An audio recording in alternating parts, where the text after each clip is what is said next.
There's so much classism in academia. I've already talked about the book chapter that my friend and I wrote on working class norms clash for grad students who are starting their Ph.D. So in this video, I'm going to talk about an article written in 2017 by a working class professor on her journey through academia.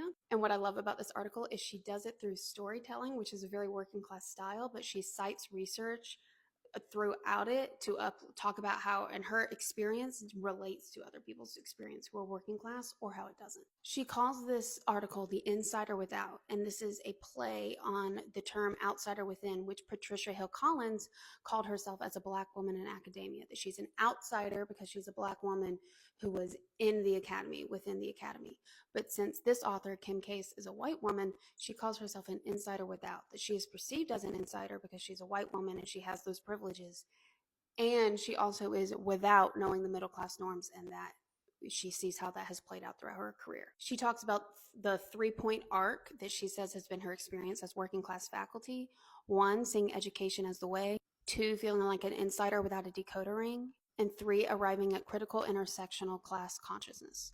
I did a video a couple weeks ago on intersectionality. It's in my Culture Frameworks playlist on my profile. So the first one, education is the way. She talks about how her parents were the first in her family to graduate high school, and she was always raised with that you need to go to college, not if, when, that is the way to stability. But then when she arrived at college, she realized how different it was culturally, and there was a lot of stigma. And not only did she have to code switch there, then she also, when she came home and was around family, had to code switch as well. And that her family didn't understand when she kept going to school and graduate school and why she hadn't finished yet, or even what a PhD really was. And that was my experience as well. My family was supportive, but they didn't know what a PhD was. And I didn't either until pretty much decided to get one. She talks about how in this phase she developed a lot of internalized classism, even about herself. In the second phase, an insider without a decoder ring, she talks about how she messed up a lot of middle class norms, that she thought she was passing, but she wasn't, and that she still, as a woman in working class, was perceived by men negatively because there's still male privilege. Again, intersectionality, there's all these things going on.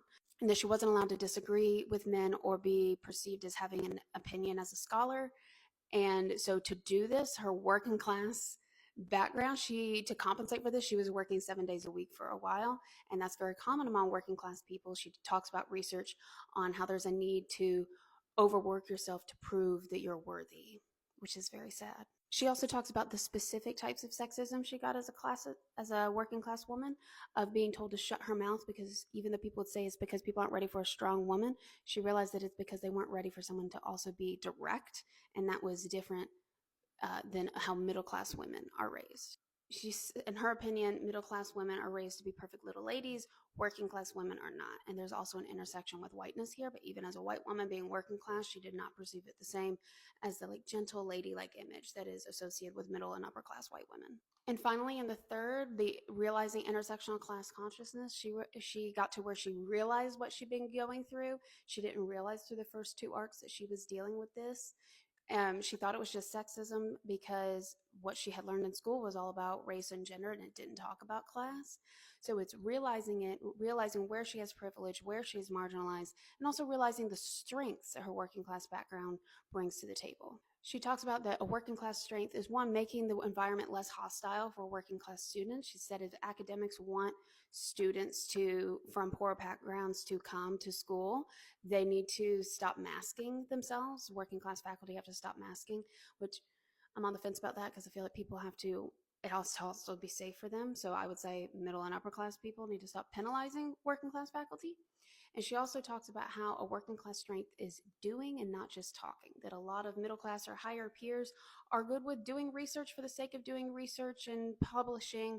But for her, it was important to not just talk, but to also do and to have research that applies to real life. And that definitely resonates with me. And in this phase, she also had to unpack her internalized classism. So what do y'all think?